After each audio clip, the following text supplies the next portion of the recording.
आज्ञा गतकाली आमर गोटे मीटिंग होता से आमको आश्वस्त कराला जो चार्टा आम डिमांड रही से मुख्य जो कस्टडी मेन्टेनेंस डिमांडटा अच्छी से आम जो डिमांड थी 3 मास आम आपंकर लेटर बाहर कर दूँ आउ बाकी 3टा डिमांड विदिन 15 दिन में आम आपंकर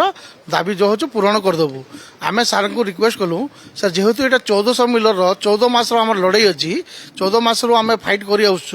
आपड़ यहाँ लेटर देते आम आम मिलर मन को बुझाइवाई टी सहज हम आम से लेटर को अपेक्षा कर आज आमको कहुई 11 कि 12 बजे सुधा पाइबू एपर्यंत आम पाइनु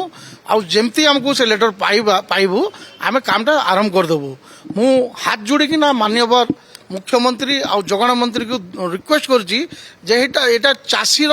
हितेशी आम काम करुँ आउ चाषी को आखि रखिकिना चिठीटा गोटे बाहर करवा किसी बड़ काम ना चिठीटा चाहिए मिनटे भी बाहरी पारे घंटे भी बाहरी पारे आम पुणी अपेक्षा करमती आम चिठी पाइबू आम शीघ्र सांगे सांगे विदाउट एनी डिले आम धान लिफ्टिंग आरंभ करदेबू एवं पर्यंत कौन जिले में आम धान आरंभ है नहीं।